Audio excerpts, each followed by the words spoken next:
Hey, this tastes pretty good. You can say that again. Nothing beats a classic burger. So how much for all this? It wasn't that much actually. I think this whole meal cost like 25 bucks.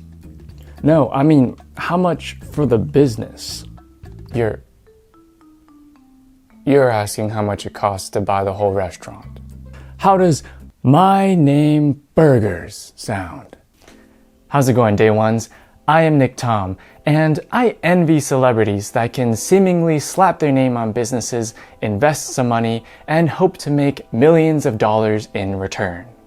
Kevin Hart and Mark Wahlberg are two Hollywood celebrities that opened up their own fast food chains. Kevin Hart started Hart House in 2022, a vegan chicken and burger place, and Mark Wahlberg started Wahlburgers in 2011, a family-owned traditional burger place. However, it was recently announced that Hart House would be closing all of its locations, while Wahlburgers, which I didn't even know existed until I made this video, continues to open up more locations in the United States and internationally.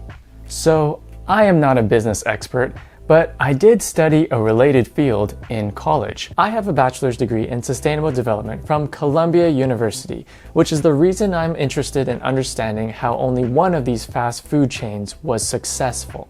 Also, I didn't spend all of those years slaving away deep in my studies just to never use my degree again, so take from this what you will. Hart House seemed to enter the market with a real go big or go home mentality.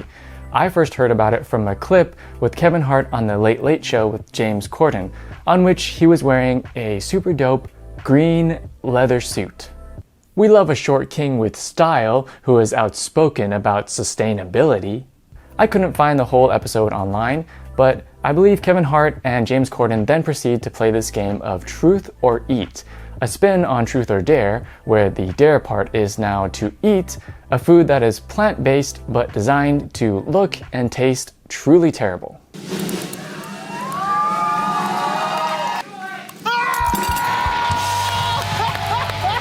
While it is certainly a bit counterproductive for them to have vegan dishes that are unappetizing, considering that Kevin Hart is promoting fast food that we're meant to crave, it does really fit with his personality as a comedian because it is hilarious to watch them suffer. I also couldn't help but wonder how far would be going too far in a game like this. Wow, these foods look pretty disgusting. Yes, so the first question, what is your social security number? My what? Well, I don't want to answer that, so I guess I'll eat. Your options are the fermented moose nose or the roasted porcupine feet. Wait, are you sure all of these are vegan? They clearly sound like meat. They're just names. It's a commentary on how eating animals is a form of cruelty. Oh, that's actually kind of genius. I'll have the moose nose, please. However, I suspect that Hart House might have struggled to maintain its hype that Kevin Hart had so brilliantly built up for the brand and its noteworthy mission, which was to make comfort food options better for people, their wallets, and the planet. Sadly, in my experience, it is extremely difficult to meet all of these issues at once. Oftentimes, I've seen a very clear trade-off between these, where maybe the product is healthier and more environmentally friendly, but it's a lot more expensive. This could explain why the marketing for Hart House was lacking, as I could not find a single ad online for this fast food chain, unless you count their Instagram, which has 160,000 followers and had just done a collaboration with the movie Borderlands. Oh God, I come with big announcements. I got a movie called Borderlands, which is dropping in August. And because of that, I'm going to drop the disarming hot chicken sandwich. And do me a favor and go see Borderlands. I didn't watch Borderlands, and apparently not many other people did either, but I'm still trying to wrap my head around this collaboration and the concept of the dishonorably hot chicken sandwich. I believe the black bun is meant to symbolize the beret that Kevin Hart's character wears in the movie, and the orange sauce matches the Borderlands colors. But overall, it was a little unsettling. Like, give me a mediocre Wendy's Krabby Patty over this any day. I could be wrong, but I really feel like Hart House was a business that was not exactly followed up by Kevin Hart. But then again, the man is usually doing like a million different things at once. Imagine being so successful that you forget you own an entire fast food chain. Please, no more questions for today. Wait, just one more, please. How is your restaurant business going? I own a restaurant? They're named after you? I own more than one? You currently have 4 locations in LA. So there will be more? You were recently considering franchising. In that case, business is going well. I just got a text that says that all of my restaurants shut down. Business is bad. In terms of the quality of Hart House's food, the reviews of the 4 locations weren't that negative. The average Yelp rating was 4.2 out of 5 stars. But I really wanted a more personal take on someone trying the food for themselves, so I watched a review vlog of a YouTuber named Merle O'Neill, who is a vegan and who loved Hart House's main menu. Do you want a bite? No, too slow. My friends, this sandwich is incredible. Now, the chicken, it doesn't taste exactly like chicken, but I like the difference. Ironically, Merle ranked everything A tier and above, except for the kale salad, which is definitely the least processed option. But I personally know vegans who don't like to eat salads. I guess when your entire diet is plants, eating them raw gets boring really fast. I think this might explain why there is a growing number of flexitarians in the United States. Flexitarians are essentially people who are usually vegetarian but will sometimes eat meat. So does anyone have any dietary restrictions? Yes, and occasionally, no. I'm a flexitarian. Don't worry, we know exactly how to handle this. I expect nothing less from this fine establishment. Bring out the chicken for inspection, please. Well, what are you waiting for? Oh. What'd I tell you? Quite a flex, right? Indeed. That settles it. I'll have this for dinner tonight. On the other hand, Wahlburgers seem to enter the market with a real "we are family owned" motto, as Mark Wahlberg opened it with his 2 brothers, Donnie and Paul Wahlberg. It's only fair to mention that Donnie is also famous as he was a member of the band New Kids on the Block, and Paul was successful in owning and operating a fine dining restaurant called Alma Nove. This in mind, I couldn't find any videos of Mark Wahlberg promoting it, certainly not on any late night talk shows. He did, however, occasionally show up to the bigger openings, like this second location in Vegas, in which he was wearing a muscle-tight t-shirt that said "self-made" in bold letters. We love a gym bro who said no to that gang life and instead achieved the American dream. During this, he was also presented with the key to the Las Vegas Strip, which is a giant non-functional key honoring the person as having made a significant impact on the city. So thrilled, in fact, that we've decided to give to you our highest honor here in Clark County, the key to the Las Vegas Strip. But he was so smooth while all of this was happening and didn't crack a single smile. Knowing me, I couldn't help but wonder what award would make a celebrity like him giggle. Hey, thank you so much for this award. Yes, we are delighted to bestow upon you the Nobel Peace Prize. That's cool. I really appreciate it. Your movies are so loved by people that it literally brought world peace. This is truly an honor that I won't forget. And also, if it's okay, just gotta mention, you're looking very buff today. Stop, you're embarrassing me. What I was shocked to learn was that Wahlburgers was able to generate more hype over the years because its marketing came mostly in the form of a reality TV show. Wahlburgers was a show that aired from 2014 to 2019 and followed the 3 brothers as they ran this business, allowing audiences to feel emotionally invested in the fast food chain as well.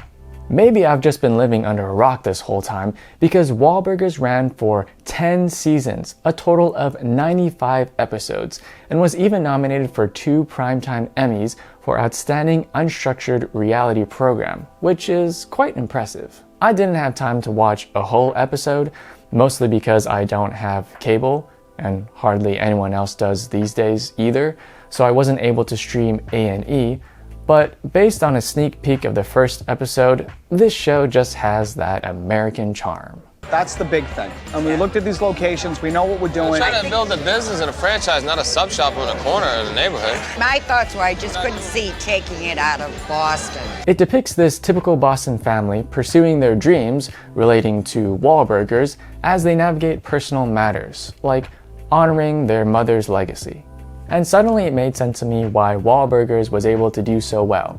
I could totally see the average household tuning into this show at night in the comfort of their own homes, gradually feeling more like a part of the Wahlberg family themselves. For this reason, I'm convinced that Wahlburgers was a business that was definitely followed up by Mark Wahlberg and his brothers that were also famous/successful.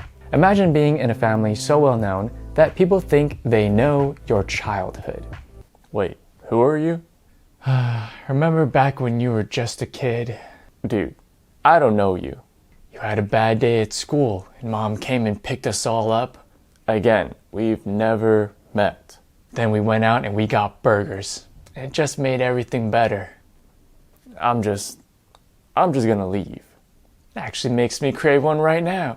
Hey, do you want to go to your burger place?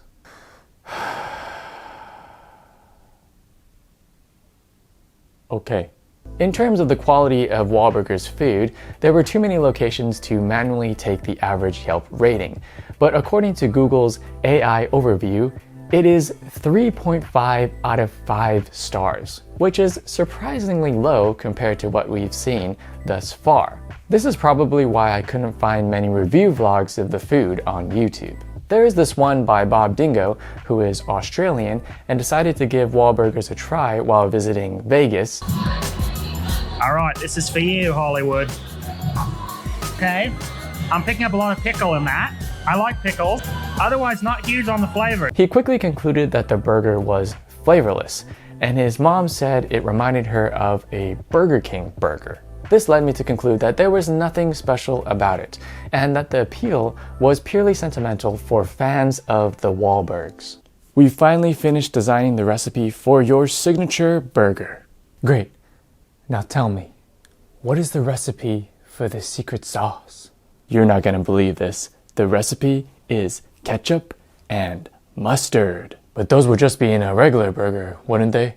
You don't understand.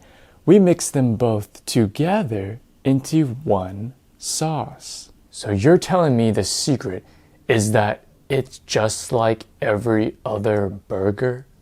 No, I'm not. I'm saying the secret is there is no secret.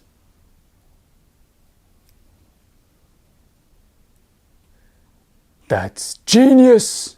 In the end, it seemed what led to Hart House's demise was that it was overly ambitious, particularly in its approach to expansion, as Kevin Hart was confident in wanting to open 100 locations in 5 years. This, of course, is the great irony, because everything else about the business kept sustainability at the forefront of decision-making, even while desperately trying to offer affordable food options. On the contrary, what might have led to Wahlburgers' success was that it played it safe, and its growth was due to its gradual increase in popularity from its reality TV show, which didn't air until a few years after the first location opened and then lasted for 10 seasons. This resulted in the business expanding to more than 90 locations worldwide in countries like Canada, Australia, and New Zealand.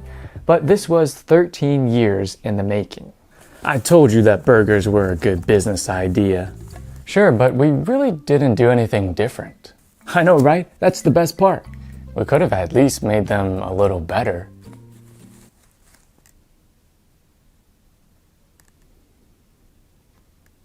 Nah. I really need new friends. Because we're nearing the new year, I didn't want to end this video on a negative note.